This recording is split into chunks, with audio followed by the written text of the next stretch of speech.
من الشیطان الرجیم بسم اللہ الرحمن الرحیم وقاتلوا فی سبیل اللہ الذین یقاتلونکم ولا تعتدوا ان اللہ لا يحب المعتدین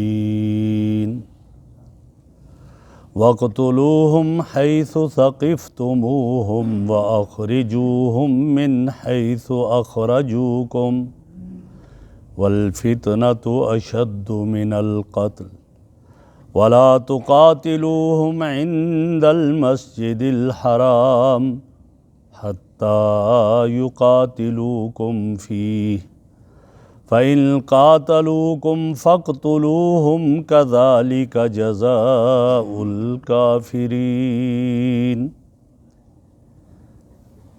وَقَاتِلُوا فِي سَبِيلِ اللَّهِ اور قتال کرو، لڑو اللہ کے راستے میں، الَّذِينَ يُقَاتِلُونَكُمْ ان لوگوں سے جو تم سے لڑتے ہیں، وَلَا تَعْتَدُوا اور حد سے تجاوز نہ کرو، ان اللہ لا يحب المعتدین، اللہ رب العزت حد سے تجاوز کرنے والوں کو پسند نہیں کرتے۔ وَاقْتُلُوهُمْ حَيْثُ ثَقِفْتُمُوهُمْ ان کافروں کو قتل کرو جہاں بھی ان کو پاؤ، وَأَخْرِجُوهُمْ مِنْ حَيْثُ أَخْرَجُوكُمْ اور ان کو نکالو وہاں سے جہاں سے انہیں تمہیں نکالا ہے، وَالْفِتْنَةُ أَشَدُّ مِنَ الْقَتْلِ اور فتنہ قتل سے زیادہ سخت ہے، وَلَا تُقَاتِلُوهُمْ عِنْدَ الْمَسْجِدِ الْحَرَامِ اور ان سے نہ لڑو مسجد حرام کے پاس، حَتَّى يُقَاتِلُوكُمْ فِيهِ یہاں تک کہ یہ تم سے مسجد حرام کے پاس لڑیں تو پھر لڑو، فَإِنْ قَاتَلُوكُمْ پس اگر یہ تمہارے ساتھ لڑیں، فَاقْتُلُوهُمْ تو ان سے لڑو، ان کو قتل کرو، کذالک جزاء الکافرین اسی طرح ہے بدلہ کافروں کا، فَإِنِ انتہوا اگر یہ کفر سے رک جائیں، لڑائی سے رک جائیں، اسلام لے آئیں تو پھر فَإِنَّ اللَّهَ غَفُورٌ رَحِيمٌ تو اللہ معاف کرنے والے اور رحم کرنے والے۔ وَقَاتِلُوهُمْ حَتَّى لَا تَكُونَ فِتْنَةٌ اور ان سے قتال کرو، لڑو یہاں تک کہ فتنہ ختم ہو جائے، وَيَكُونَ الدِّينُ لِلَّهِ اور سارے کا سارا دین اللہ کا ہو جائے۔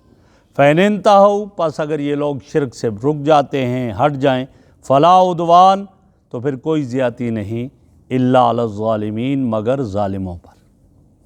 میرے محترم بزرگوں اور دوستو، یہاں قتال کا حکم ہے، جہاد کا حکم ہے، اور ان آیات کا شان نزول یہ بیان کیا گیا،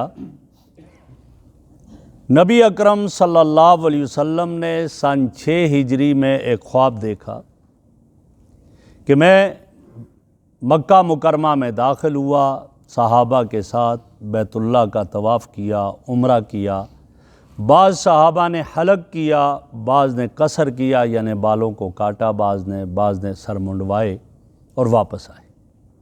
آپ صلی اللہ علیہ وسلم نے صحابہ کرام کے سامنے جب اس خواب کا تذکرہ کیا تو صحابہ کہنے لگے چلو جی اب حج کے لیے ہم جا رہے ہیں، عمرے کے لیے جا رہے ہیں، اور ابھی حج کی فرضیت نہیں آئی تھی، عمرہ ہی ادا کیا جاتا تھا۔ جب صحابہ کرام اس پر تیار ہیں کہ اب عمرہ کے لیے ہم جائیں گے، نبی صلی اللہ علیہ وسلم کے ساتھ تیاری ہوئی اور آپ علیہ الصلاۃ والسلام 1500 صحابہ کے ساتھ مدینہ منورہ سے مکہ مکرمہ کی طرف چلے۔ جب مکہ مکرمہ کی طرف چلے آپ تو اس وقت آپ کے ساتھ یہ صحابہ ہیں اور حدیبیہ کے مقام پر پہنچے۔ حدیبیہ اصل میں کنویں کا نام تھا، اسی وجہ سے یہ سارے کا سارا نام پڑ گیا حدیبیہ۔ وہاں جب آپ پہنچے تو کافروں نے پیغام بھیجا اور انہیں روک لیا کہ آپ مکہ میں داخل نہیں ہو سکتے۔ یہ تھوڑے سے چند ایک میل کے فاصلے پر تھا حدیبیہ۔ جب کہا کہ آپ یہاں نہیں آ سکتے ہیں تو پھر وہاں رک گئے آپ صلی اللہ علیہ وسلم، اور صحابہ کرام بھی رکے، اور آپ نے حضرت عثمان ذو النورین رضی اللہ تعالیٰ عنہ کو سفیر بنا کر بھیجا کہ جاؤ بھائی بات کرو کہ ہم لڑائی کے لیے نہیں آئے، ہم عمرہ کرنے آئے اور عمرہ کر کے واپس چلے جائیں گے۔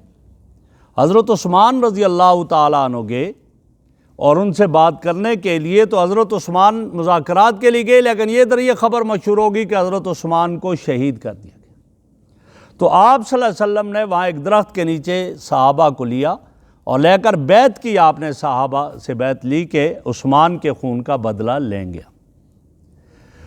پھر حضرت عثمان کی یہ خبر شہادت کی جھوٹی تھی آگے، تو کافروں کے سردار آئے آپ سے مذاکرات کے لیے، اور ان میں ایک سہیل ابن عمر تھا، اور اس نے آ کر آپ صلی اللہ علیہ وسلم سے مذاکرات کیے۔ پہلے تو کہا کہ ہم نے دیکھا ہے کوئی آپ کا ساتھ نہیں دے گا، آخر میں یہ آپ کا ساتھ چھوڑ دیں گے۔ صحابہ اکرام کو بڑا غصہ آیا، کیا کہتے ہیں۔ اب جب اس سہیل ابن عمر نے دیکھا کہ آپ وضو فرما رہے ہیں، صحابہ آپ کے وضو کے پانی کو زمین پہ نہیں ٹپکنے دیتے، پیچھے والے آتے ہیں، آ کر آپ کے پہلے صحابہ جو موجود ہیں ان کے ہاتھوں کو جو پانی لگا، وضو کا تری لگی، اپنے ہاتھوں کو اسے گیلا کر کے اپنے چہروں پر مل رہے ہیں۔ تو سہیل ابن عمر کہنے لگا بڑے بڑے بادشاہوں کو دیکھا ہے، لیکن ایسی محبت کسی کی میں نے کسی کے دل میں نہیں دیکھی جیسے صحابہ کرام نبی اکرم صلی اللہ علیہ وسلم سے محبت کرتے ہیں۔ بہرحال جب مذاکرات ہوئے اور آخر میں یہ طے ہوا کہ اس سال آپ واپس جائیں گے، عمرہ نہیں کریں گے، آئندہ سال آئیں گے، اور جب آئندہ سال آپ آئیں گے تو 3 دن مکہ میں رہیں گے، 3 دن سے زیادہ آپ مکہ میں نہیں ٹھہریں گے، ایک یہ بات۔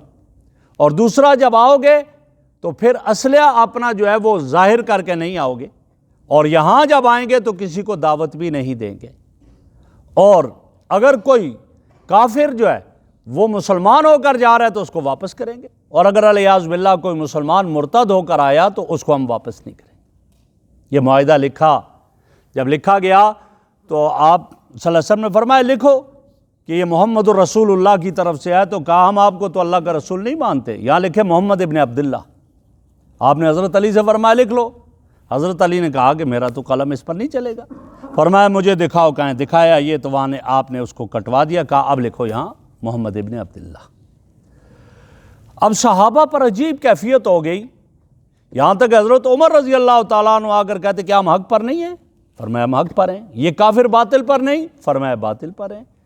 پھر پوچھا کہ ہمارا کوئی مر جائے تو شہید نہیں ہوگا، جنت میں نہیں جائے گا؟ کہا کیوں نہیں جائے گا؟ جائے گا۔ ان کا کوئی مر گیا؟ فرمایا جہنم میں جائے گا۔ پھر کہا کیسے ہم آج یہاں سے واپس جا رہے ہیں، یہ ذلت ہمیں برداشت نہیں ہے۔ تو آپ صلی اللہ علیہ وسلم فرمایا کہ بس ہم جائیں گے واپس، اور اللہ ہمیں کبھی ضائع نہیں کریں گے۔ اب حضرت عمر حضرت ابوبکر صدیق رضی اللہ عنہ کے پاس گئے، ان سے بھی یہی سوال کیے، لیکن حضرت ابوبکر نے بھی وہی جوابات دیے جو نبی اکرم صلی اللہ علیہ وسلم نے جواب دیے، اور کہا کہ اللہ کبھی ضائع نہیں کرے۔ اب قرآن کی آیتیں یہ سورہ فتح کی اتری، انا فتحنا لک فتحا مبینا، آپ نے پڑھ کر سنائی تو حضرت عمر کہنے لگے یا رسول اللہ یہ فتح ہے، آج ہم کس طرح جا رہے ہیں؟ فرمایا ہاں یہ اسی فتح کا پیش خیمہ ہوگی۔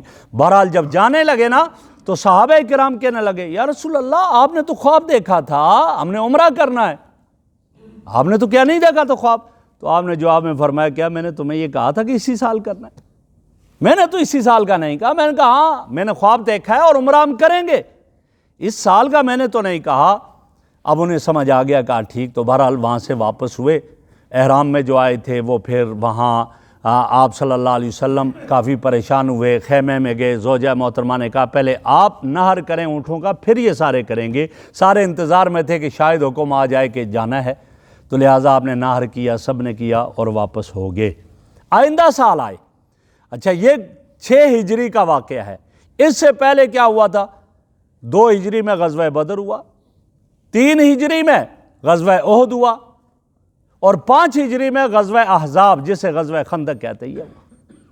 اب یہ غزوات تھے، اور اس سارے کو مد نظر رکھتے ہوئے جب 7 ہجری کو آنے لگے عمرے کے لیے تو صحابہ نے یہ عرض کی یا رسول اللہ آپ تو جا رہے ہیں، لیکن اب مہینہ کون سا ہے؟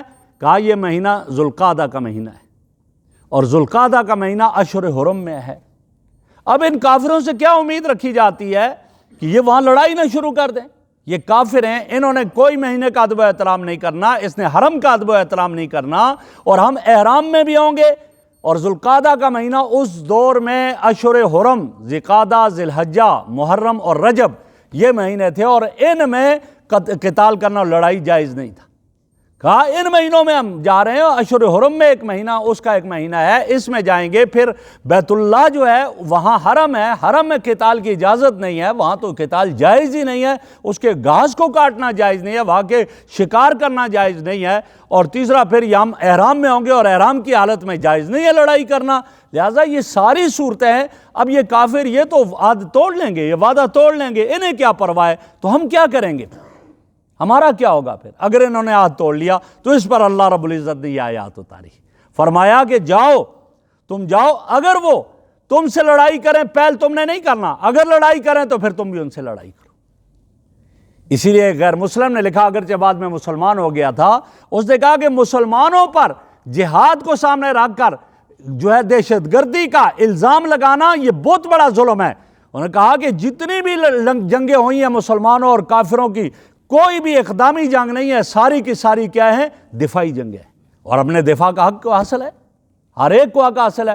بدر ہوا تو کافروں نے مکہ سے جا کر حملہ کیا، احد ہوا تو مکہ سے گئے حملہ کیا، اور خندق ہوا تو سارے جمع کیے لشکر اور جا کر پھر مدینہ منورہ میں، اور مسلمانوں نے مدینہ کے اندر رہ کر دفاع کیا۔ فرمایا یہ ساری جنگیں دفاعی ہیں، دفاعی ہیں، تو یہ کبھی ایسا نہیں کیا۔ الزام ہے، فرمایا اسلام اخلاق سے پھیلا ہے، تلوار سے نہیں پھیلا ہے، اور اپنے دفاع کا ہر ایک کو حق حاصل ہے۔ فرمایا اگر وہاں یہ الزام لگاتے ہیں جی ایسا مذہب ہے، ایسا نہیں، جہاد کے ذریعے سے دفاع کیا گیا ہے، ورنہ کروڑوں لوگوں کو مارا جاتا ہے، پہلے جنگ عظیم میں 2 کروڑ مارے گئے، دوسری میں کتنے مارے گئے، لیکن اس کو کوئی کچھ نہیں کہتا، اسلام ہی پر سارے الزام لگاتے ہیں۔ تو گویا کہ یہاں انہوں نے یہ کہا، تو فرمایا کہ قاتلوہم فی سبیل اللہ، مکی زندگی جو تھی 13 سالہ مکی زندگی کافر ظلم کرتے رہے، تو مسلمانوں کو کیا کہا جاتا؟ صبر کرو، صبر کرو، صبر کرو۔ اب جب مدنی دور آیا تو اب فرمایا کہ قاتلو فی سبیل اللہ، اللہ کے راستے میں قتال کرو، اللہ کے دین کی سربلندی کے لیے جہاد کرو، ان سے الذین یقاتلونکم، جو تم سے قتال کریں۔ اگر وہ کافر تم سے لڑیں گے اس وقت، تم ان سے بھی قتال کرو، پھر کوئی بات نہیں ہے، حرم میں بھی تمہیں اجازت ہے لڑنے کی، احرام کی حالت میں بھی لڑنے کی اجازت ہے، اور اشہر حرم میں سے کوئی مہینہ ہے اس میں بھی تمہیں لڑنے کی اجازت ہے، لہٰذا تم ان سے قتال کرو اور ان سے لڑو، ابتدا تم نے نہیں کرنی۔ اور آگے فرما دیا وَلَا تَعْتَدُوا، لیکن تجاوز نہ کرنا۔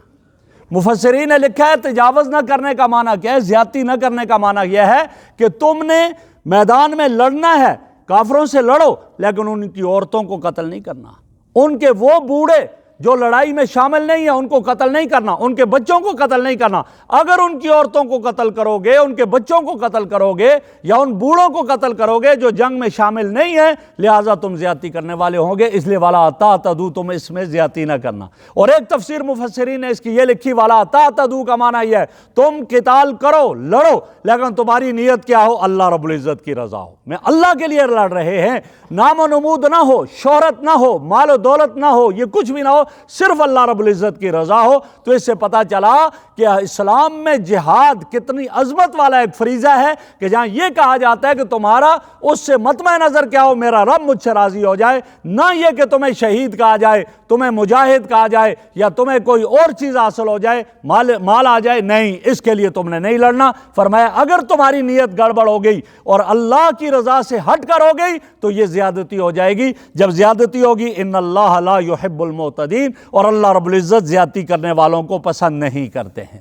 اور فرمایا وَاقْتُلُوهُمْ حَيْثُ ثَقِفْتُمُوهُمْ، جب وہ تم سے لڑیں گے وہاں اس موقع پر لڑیں گے، پھر ان کو قتل کرو جہاں بھی تم پاؤ، چاہے وہ بیت اللہ کے پاس تم انہیں پاؤ، انہیں قتل کرو، انہیں نہ چھوڑنا، کیوں؟ انہوں نے تم پر حملہ کیا ہے۔ اور پھر کیا ہوگا؟ وَأَخْرِجُوا مِنْ حَيْثُ أَخْرَجُوكُمْ، تمہیں انہوں نے مکہ سے نکالا تھا، اب تمہیں اجازت ہوگی کہ تم ان کو نکالو مکہ سے، کیوں؟ انہوں نے تمہیں نکالا تھا، لہٰذا مار کر ان سے لڑ کر ان کو نکالو اگر وہ پہل کرتے ہیں اور تم سے لڑنا چاہتے ہیں۔ وَالْفِتْنَةُ أَشَدُّ مِنَ الْقَتْلِ، فرمایا فتنہ قتل سے زیادہ سخت ہے۔ فتنہ سے کیا مراد ہے؟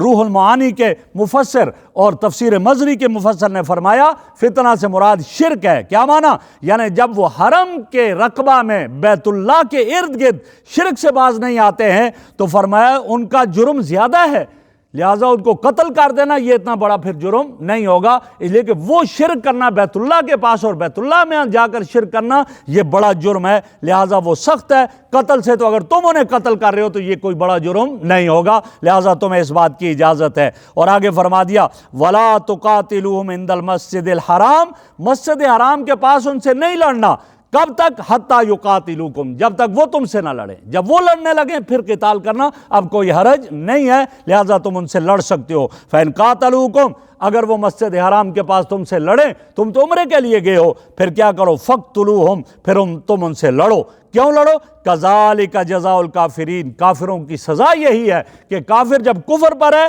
تو لہٰذا کافر کی سزا ہے، اور یہ کافر سزا کے بغیر باز نہیں آتے، پھر ان کو مارو اور ان کو یہاں سے نکالو، یہ تمہیں اس بات کی اجازت ہے، فرما دیا۔ فَإِنِ انتہوا، ہاں اگر وہ شرک سے باز آتے ہیں، کفر سے باز آتے ہیں تو پھر فإن اللہ غفور الرحیم، جو پہلے گناہ ہو گیا اللہ معاف کر دے گا، لہٰذا تم ان سے لڑائی نہ کرنا اور ان سے لڑو نہیں۔ وقاتلوہم، ان سے لڑتے رہو حتی لا تکون فتنہ، یہاں تک کہ شرک ختم ہو جائے، ویکون الدین للہ، سارا دین اللہ کا ہو جائے، ایک اللہ کی عبادت کی جانے لگے۔